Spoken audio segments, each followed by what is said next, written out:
From the studios of TV Grace International, here are the ineffable words of God. The gospel of grace on the lips of the man Christ Jesus. Abba, Father.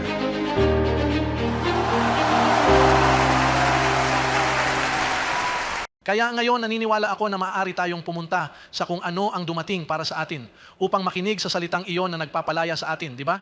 Mahusay sabihin pumunta, naghahanap para sa mga ito. Sa Bibliyang ito, babasahin natin ang Ebanghelyo. Sa Bibliyang ito, may scripture, history, ang Ebanghelyo ng pagtutuli na bago ang krus na isinuko na natin salamat sa Diyos. Kaya ngayon tayo ay nasa Ebanghelyo pagkatapos ng krus ng panahong darating. Ang edad na darating ay nagsimula pagkatapos mamatay at muling mabuhay si Kristo. Doon nagsimula ang edad na darating. Doon nagsimula ang buhay na walang hanggan. Ang iyong buhay na walang hanggan ay nagsimula nang si Kristo ay namatay at muling nabuhay. Hindi nang maunawaan mo ito. Matagal ka nang naipon, ganun lang. Hindi mo ito alam at habang hindi mo ito alam, lumakad ka sa vanity ng iyong isip. Kaya ang ginawa ng Panginoon ay naliwanagan niya ang inyong mga mata ng pangunawa. At natuklasan mo na ang Diyos ay laging kasama mo palagi. Sa lahat ng bagay, sa kabila ng pagsamba sa Diyos-Diyusan o kamangmangan na iyong kinaroroonan, may Diyos na nakamasid. Inihayag ko sa Kanya sa lalong madaling panahon at ipinapakita ko ang Ebanghelyo sa Kanya. Okay, sige na nga. Ang paksa ngayon ay ang mga epekto ng mga salita. Ang mga epekto ng mga salita. Titingnan natin sa Roma, Kabanata ng 16. Roma, Kabanata 16.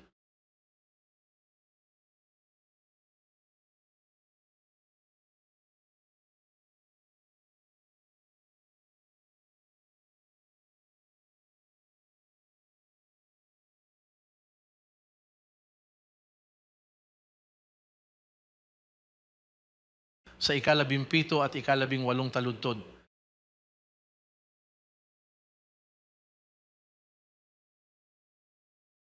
Sinasabi, ngunit nakikiusap ako sa inyo mga kapatid, upang mapansin ang mga nagdudulot ng pagkakahati-hati at pagkatisod laban sa doktrina na natuto ka at tumatalikod ka sa kanila.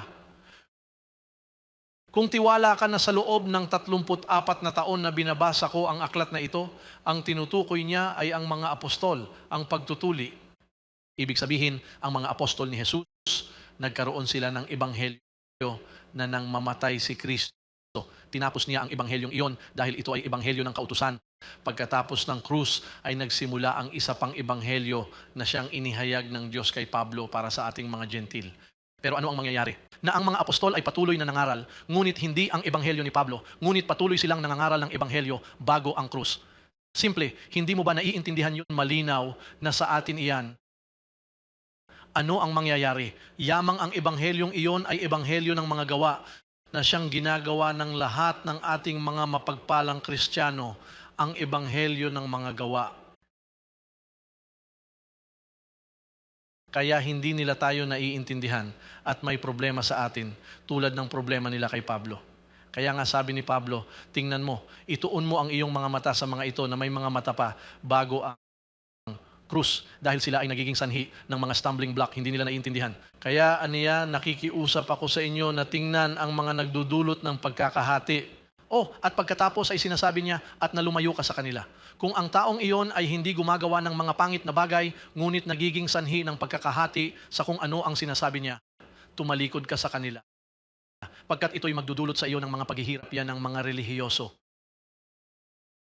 Yung mga relihiyoso na hindi nagustuhan, kapag ikaw ay nasa kasinungalingan ay nagagalit ka. Kapag pinisil ka nila ng kaunti, nagsisimula ka sa pagsasabing, mahal ka ni Jesus, ngunit pagkaraan ng ilang sandali, sinasabi mo, ilalagay kita sa impyerno dahil ang batas ay nagbubunga ng galit. Sa kabilang banda, hindi namin ginagawa. Sinasabi namin sa iyo, mahal ka ni Jesucristo at hawak namin siya para sa iyo ng mahinahon. Kahit nasabihin mo ang sinasabi mo, patuloy naming sinasabi sa iyo dahil lumalakad kami sa aming sariling kontrol, bagamat hindi lahat. Sa paglaki ng biyaya, may mga mahirap din na tao. May mga taong hindi namatay. Nakahiga sila sa kabaong pero nakalabas ang mga paa nila.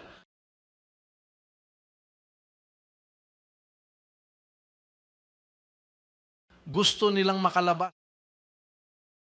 O kaya naman ay nakahiga sila ng ganito pero may isang kamay sila sa labas na may hawak na baril. Talatang 18. Talata 18. Nandyan ba tayo? Dahil ang mga ganyang tao, hindi sila naglilingkod sa ating Panginoong Hesukristo. May doktrina sila, nasa loob sila ng simbahan pero hindi sila naglilingkod kay Hesukristo. Paano mo ipapaliwanag yon? Saan mo napapansin ang mga nagdudulot ng mga pag-uusig sa iba't ibang doktrina? Sa mga pagkakahati-hati ng simbahan ay sanhi, ang mga ito ay laban sa doktrina. Kaya sabi ni Pablo, siya na sumasalungat sa aral na ipinangangaral ko. Hindi niya mahal si Hesukristo o naglilingkod kay Hesukristo. Kahit na ipinangangaral niya si Hesukristo. Maraming tao ang naririnig kong nangangaral kay Hesukristo at may sigasig na ginagawa nila. Minsan mas pinapakita nila ang sigasig kaysa sa akin. Pero hindi nila mahal si Hesukristo dahil sa pag-unawa na sinasabi ko sa kanila ang katotohanan, tinututulan nila ito. Hinahanap nila ang kanilang sariling at nagmamahal sila. Sinasabi dito na mahal nila ang ano. Pero sa kanilang tiyan, paano mo mapaglilingkuran ang tiyan? Isipin mo na sinasabi ko, si Hesukristo na may isang handog ay nagpasakdal sa iyo, magpakailanman. Kaya sabi mo, naiintindihan mo at sinasabi mo, makinig si Hesukristo na may iisang handog. Naging perpekto ako nito sa loob ng kaunting sandali. At ano ang magpakailanman? Na ang diwa ko'y sakdal magpakailanman. Ngunit pagkatapos ay may isang pag-iisip na dumarating at nagsasabi sa iyo kung sasabihin ko iyan sa simbahan tapos hindi nila sineseryoso at maaari silang pumunta sa kasalanan. Ano ang mangyayari? Na tinitingnan mo na ang isang katotohanan na dapat mong sabihin pero dahil sa takot mo at sa takot na baka umalis ang mga tao sa simbahan. So sabi mo, wait, dahil tiyan niya ang pinaglilingkuran niya, hindi ang katotohanan. Pero hindi ko, sinasabi ko sa inyo kung ano ang nakasulat doon. Dahil hindi ko naglilingkod ang tiyan ko, naglilingkod ako sa Diyos. Kaya kapag may nabasa ako, at halimbawa, kung sinasabi sa akin ng Biblia, sapagkat tayong mga anak ay nakikibahagi sa laman, ang ating espiritu ay nakikibahagi sa laman, ganun din ang ginawa niya. Sa sinapupunan ni Maria ito ay kumain ng laman, isang katawan ang nabuo upang makasama natin, upang lipulin ang dyablo.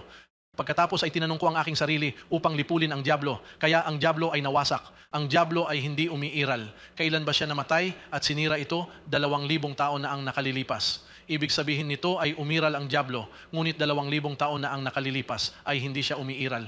Pero saka ko nga sinasabi sa simbahan na hindi umiiral ang demonyo. Hindi mo ba nakikita na sa loob ng simbahan ay may mga taong takot sa dyablo? Kaya hindi maginhawa para sa akin na sabihin iyon sa simbahan. At ang sinasabi ko, kuya, para lipulin ang demonyo, ituloy natin ang paglilingkod. Pero di ko ipinapaliwanag. Sapagkat sa Kanya ay kumpleto ka at walang kulang. Wala akong kulang. Sapagkat hindi ko na kailangang sabihin, Panginoon, dumating kang kumpleto sa akin, panibagong muli ako. Pero wala kang kulang.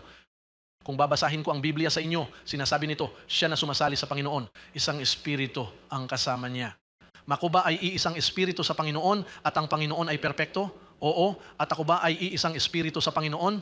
Oo. Hoy! Kaya well-blessed ako. Pero hindi ko ito ipinapaliwanag. Siya na sumapi sa Panginoon ay iisang espiritu sa Kanya, ngunit kumilos ng mabuti, kapatid. Kay buti ng Panginoon at ang Kanyang awa ay nananatili magpakailanman. Sapagkat ang Panginoon ay mabuti at ang Kanyang awa ay nananatili magpakailanman. Pero hindi ka titigil sa ganyan. Ipaliwanag mo sa akin kung bakit siya magaling. Kaya tingnan kung ano ang narito. Sabi niya, dahil ang gayong mga tao ay hindi naglilingkod sa ating Panginoong Hesukristo, kundi sa kanilang sariling tiyan at sa pamamagitan ng magiliw na salita. Sabihin mo, mga salitang malambot. At ang pagmamadali ay nanlilinlang sa mga puso ng walang muwang. Alam mo ba kung paano ang walang muwang na nalinlang ng mga mahinang salita? Alam mo na ang sistema ng relihiyon, protestante, evangelikal, katoliko.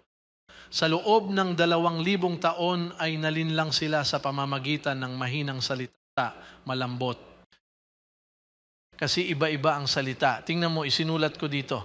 May matigas na salita. Minsan, mahirap ang salitang ito. Sino ang makakatanggap nito?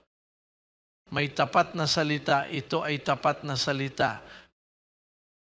May tapat na salita. May salitang nakakaputol. Sinasabi niya na ang salita ng Diyos ay mas matalas kaysa sa anumang tabak na may 2 talim at tumatagos. Ito ay masigla at epektibo at nakikilala nito ang mga intensyon ng puso. Salita yan ng Diyos. Kapag nagsimula na siyang magsalita at sabihin mo, hoy, totoo, mali ako at mali ako. Panginoon, tingnan mo, hindi ito para sa akin, kailangan kong ayusin ang sitwasyong ito dahil pinutol ka ng kanyang salita. Ngayon, may matibay na salita rin. Ang salita raw ang matibay na sandigan ng kaluluwa. Isang salitang nagbibigay sa iyo ng angkla. Hawak ka nito sa gitna ng laban, darating ang bagyo pero para kang nasa bangka doon. Napaka-firm. May walang laman na salita. Sinasabi niya na ang mga ito ay mga walang laman na salita. Na ang mga ito ay nagsasalita sa iyo, ngunit hindi ito nagdudulot ng mga epekto sa iyong buhay. Sabi mo, 10 taon na ako sa simbahan, wala akong natutunan. At paano nangyari? Napakadali niyan, tingnan mo. Halimbawa, nakakita na ako ng mga simbahan. Tuwing linggo, sinasabi nila sa iyo, kapatid, mabuti ang Diyos. Tingnan mo, namatay ang Diyos para sa atin at walang makapagpapakilos sa atin. Amen? At ang buong bayan, hey, kung paano napakalaking. Pero, nung isang linggo, yung pastor, hindi ko alam kung ano ang nangyari sa kanya. Sabi nga, kuya, ang simbahan ay nasa kasalanan. Ang dyablo ay nananatili sa simbahan. So last Sunday, sinabi niya sa inyo, makapangyarihan ang Diyos, matatag tayo. Ngunit ngayon, sa ngayon, ang dyablo ay nananatili sa simbahan. Nakita mo? At saka kapatid, ang simbahan ay nasa mga bagay ng sanlibutan. Hindi maaaring dumating ang Diyos para sa mga taong ganito, hayaan ang mga masasama na pumasa. Pero 3 linggo na ang nakalilipas, sinabi nila sa iyo na nakatayo ka ng matatag at walang makakapaghiwalay sa inyo sa Panginoon. Ngayong linggo ay sinasabi nila sa iyo, mag-ingat ka. Kaya ang mga ito ay mga walang laman na salita. Sa madaling salita, pinapayuhan kanila, kinakausap kanila, isang araw ay iisa ang sinasabi nila sa iyo. Ngunit sa susunod na linggo ay binabago nila ito at 10 taon kang nasa simbahan na iyon. At ikaw ay nabubuhay ng walang kapanatagan, nagsisimulang dumating ang isang kawalan ng seguridad. Hey, maliligtas ba ako? Nasa simbahan ka, gabi at araw, maliligtas ba ako? Naniniwala ako na kung dumating si Kristo, ako ay nananatili. Kaya ang salitang malambot ay nangangahulugan. Ito ay isang salita numero 1 na hindi nagre-renew ng iyong isip. Manatili ka pa rin. Halika at tingnan ng lahat ng mga taong sumasalungat sa akin.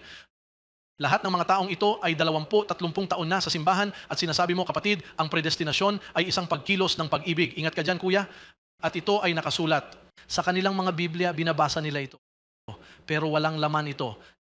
Nasanay na ang kanilang isipan sa mga malambot na salita na hindi nagbibigay sa kanila ng pormasyon. Oo, nang magsalita si Apostol Pablo, sinabi niya, mga munting anak ko, kapag ako ay nagsasalita sa inyo, nais kong hubugin si Kristo upang hubugin si Kristo sa inyo. Ang ebanghelyo na ipinangaral ni Pablo ay naghubog kay Kristo sa mananampalataya. Ngunit ang ebanghelyong ipinangaral ng mga apostol ay hindi nabuo, bagkus ay nahubog. Pagkatapos, si Apostol Pablo, sinasabi sa inyo ni Apostol Pablo na may isang salita, may isa pang salitang tinatawag malusog na mga salita. Tingnan natin siya sa 2 Timoteo 1:3. Sabi niya, hinahamon mo ba ang anyo ng mga salitang malambot? Paano? Sound words. Ano ang narinig mo? Na narinig mo sa akin. Ang mga tunog na salita na narinig mo mula sa akin sa pananampalataya at pag-ibig na nasa kay Kristo Jesus. Pagkatapos ay sinabi ni Pablo kay Timoteo, Timoteo, ang mga salitang sinasabi ko ay tunog. Isipin kung nagtanong si Timoteo, may mga salitang hindi malusog? Sasagot sana si Pablo, may mga soft words, may mga walang laman na salita. May salitang hindi nabubuo, hindi humuhubog kay Kristo sa inyo. May mga salita, may iba pang mga salita. Sabi niya, mga salitang nagdudulot ng inggit at pagkakahati-hati sa simbahan. Maraming uri ng salita. Hindi lahat ng bumabangon sa pulpito at kung ano ang sinasabi nila ay may magandang epekto. Sa katunayan, ang mga lugar kung saan sila nagsasalita tungkol sa Diyos ay ang pinakamasamang lugar. Ang pinakadamaging ay pulpito kung ang salita ay hindi malusog. At bakit niya sinasabi, hold back sound words? Dahil alam ni Pablo na ang ilan ay hindi malusog. Halimbawa, alam mo ba na isa sa mga pinakasikat at kilalang panalangin sa kapaligiran ng Kristiyano ay ang panalangin ng Panginoon?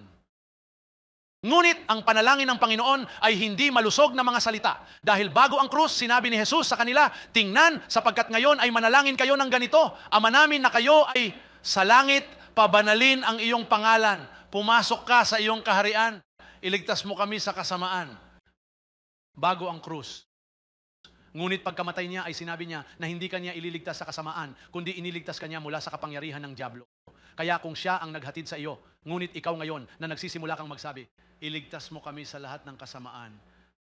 Doon hindi na healthy ang salita dahil ganoon ang dasal niya bago mamatay. Kaya pagkamatay niya, ngayon iniligtas ka niya mula sa kapangyarihan ng dyablo. Siya ang nagligtas sa iyo ng demonyo mismo. Kaya ngayon kung sasabihin mo, Panginoon, iligtas mo ako sa kasamaan. Parang maganda ang sentence, di ba? Iligtas mo kami sa kasamaan. Pero tapos may pinapawalang bisa ka at sasagutin ka niya, na set na kita ng libre. So ibig sabihin na ang salitang iyon, hindi lang ito malambot, hindi lang ito walang kabuluhan, pero hindi ito healthy. Dahil inuuna kanya sa krus, gayong namatay na siya para sa iyo. Tingnan mo sa mga talinghaga. May mga talinghaga na nagsasabing may 10 dalaga. Na ang 5 ay may kanilang mga ilawan na puno ng langis at 5 ay mangmang, wala silang langis at sinabi nila sa 5 pa, tingnan mo, ang Panginoon ay darating, magpahiram ka sa akin ng langis mula sa iyong lampara.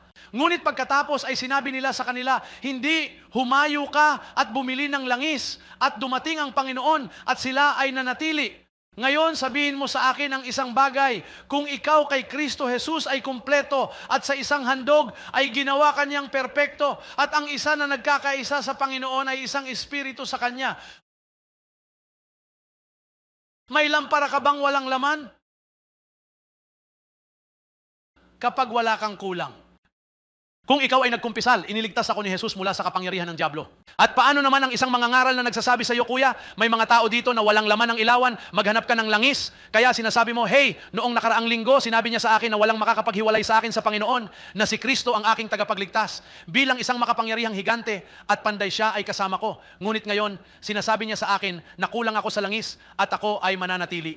Ano na nga ba ang nangyari? Ang mangangaral na iyon ay nakikipag-usap sa iyo bago ang krus. Dahil sinabi ito ni Jesus. At ano ang mahalaga na sinabi ito ni Jesus? Maraming salita si Jesus na hindi naaayon sa tipang ito. Si Jesus ay nagsalita ng mga salitang hindi malusog para sa kanyang panahon. Ngunit pagkatapos niyang mamatay at muling mabuhay, kung uulitin mo ang mga ito, ikaw ay nahuhulog sa patibong. Tingnan mo ang talinghaga ng mga ano ang ihahambing ko sa henerasyong ito. Sabi niya, I compare ko na lang. Sinasabi niya na kapag ang maruming espiritu lumalabas sa tao. Pagkatapos ay si Jesucristo ay dumarating ayon sa interpretasyon. Pagkatapos ay dumarating siya at ang taong iyon ay malinis, ngunit ang tao ay walang ingat at kanyang winawaksi ang kanyang bahay at pagkatapos ay ang mga maruming espiritu ay dumarating at muling naninirahan doon at ang kalagayan ng taong iyon ay nagiging mas masahol pa dahil 7 mas masahol na espiritu ang pumapasok sa kanya.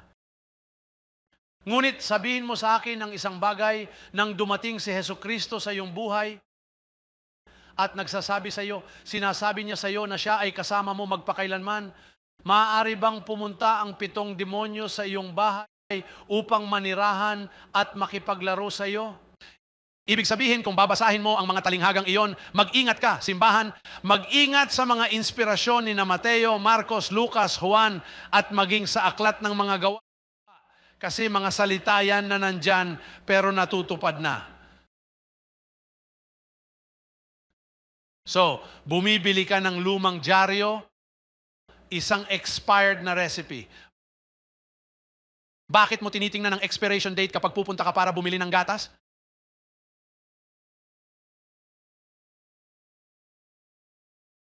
Ako na madalas maglakbay, bumili ng gatas. Pero pagkatapos ay nawawala ako ng 4 o 5 araw at pagbalik ko, nakikita ko na expired na ang gatas. Nag-expire na po. Amoy ko na. Kaya tinatapon ko na. Kailangan mong tingnan ang expiration date dahil kung hindi, imagine. At gayon din ang simbahan, tingnan gamit ang mga expired na recipe, lumang payo.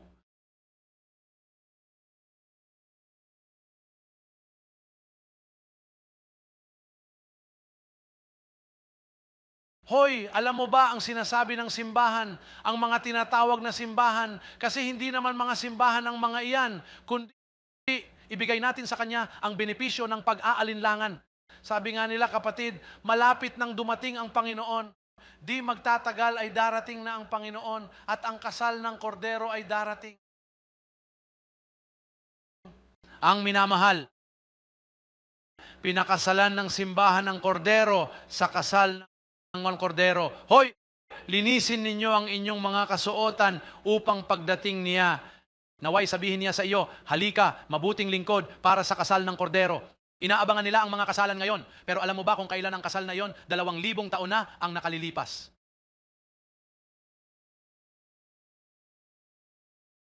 Sinasabi nito na ibinigay ni Kristo ang kanyang sarili para sa iglesia upang iharap ang kanyang sarili na kabihis, malinis, dalisay, walang kapintasan, walang kulubot at walang dungis, gayon din ang iglesia ng Panginoon.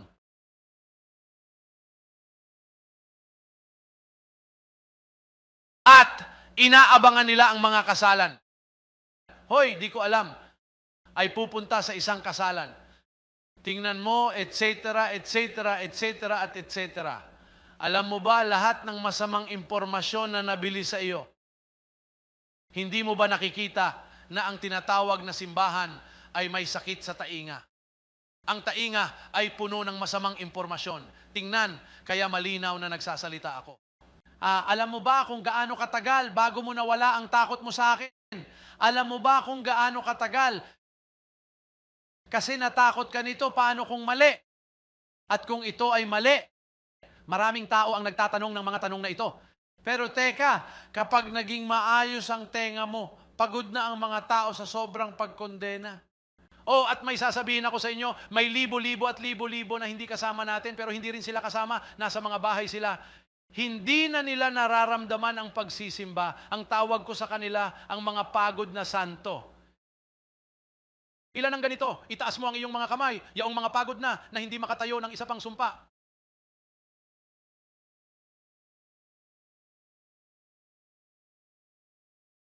Mga pagod na santo, hindi na nila kayang tiisin, hindi na nila matiis na minamaltrato sila ng mga pastol na iyon.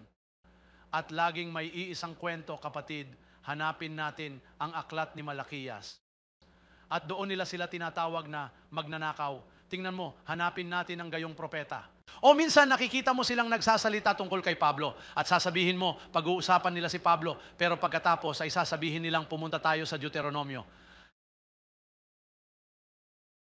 Kaya iniimbitahan ka nila sa hapunan, tingnan mo, halika, may konting sariwang pagkain ako para sa'yo at pagdating mo doon, isa ito sa mga fast restaurant meals.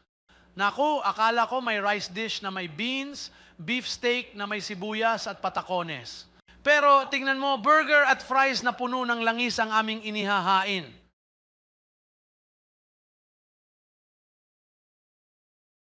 Hoy, sasabihin ko sa iyo na isang lalaki ang nagpunta sa isang simbahan sa Los Angeles. Tapos hinahanap ko ang Diyos. Kailangan ko ng simbahan, nagkakaproblema ako. Nasaan ang isa? Tapos may nagsabi sa kanya, tingnan mo, meron, sa kanto may napakaganda, maputi, makikita mo doon. At sinabi niya, sa wakas nakarating ako sa Panginoon, siya ay nagpunta at umupo at ito ay Miyerkules. Hindi ito isang linggo dahil ang mga linggo ay minsan ay inaalok sa iyo na parang sila ang pinakamahusay. Miyerkules noon, sarado ang bahay, naroon ang pamilya at saka mas maliit ang grupo at may prayer service. Kaya sabi ng pastor, Kuya, ihahain namin ang mga petisyon. Tanong niya, may request pa ba? at isang ginang ang tumigil. At sinabi niya sa kanya, "Oh, pastor, tingnan mo, ipagdasal mo ang mga anak ko, yung mga panay-away nila, hindi ko na kayang tumayo sa bahay ko. Ako ang nag-aral at nagpalaki sa kanila, pero ginugugol nila ang kanilang oras sa pakikipaglaban. Ipagdasal mo na lang sila." At sabi niya, "Oo, ate." Sino pa ba ang may petisyon, kuya, nasisira na ang pagsasama ko? Kasi mga request yan. Yun ang time na banggitin sila. Sa sobrang sinseridad, ang mga tao ay nagtatanghal ng kanilang mga kahilingan. Tingnan natin dito kung ano ang mga kahilingan. Ano po ang request ng iba, kapatid? Tingnan mo. Ipanalangin ng simbahan dahil may mga pagkakahati-hati. Kapag nangangaral ka tuwing linggo, pumupunta sila sa banyo at nag-uusap sila. Narinig mo silang nagsasabi, kailangan nating ipagdasal ang ating pastor. At pagkatapos ay tumayo ang deacon at sinabing, tingnan mo, sa palagay ko, nangyayari ito. Hindi ko na ito matiis. Sila ay pagpunta sa alisan ng trabaho sa akin, sa lahat ng bagay na ginagawa ko masama, ang kotse ay kinuha mula sa akin. Hoy, at yung lalaking nagpunta doon, at saka parang nakita na ito ng pastor at sinabing, hoy, may pagbisita tayo dito. Sabihin mo lang sa amin ang pangalan mo. Hoy, hindi, tingnan mo, aalis na ako.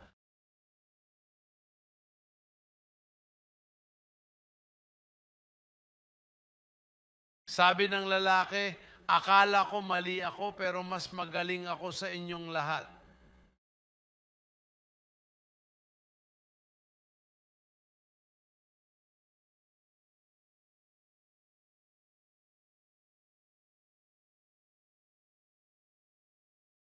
Bilang pagtatapos, ang pananampalataya ay katiyakan. Tungkol sa ano? Kaysa sa inaasahan, ang pananalig sa hindi nakikita. Sa madaling salita, ang pananampalataya ay ang katiyakan ng kung ano-kaano, paghihintay at ang pananalig na darating ito, hindi mo ito nakikita, hinihintay mo ito, at may pananalig na darating ito, di ba iyan ang pananampalataya? Hoy, magtatayo na tayo.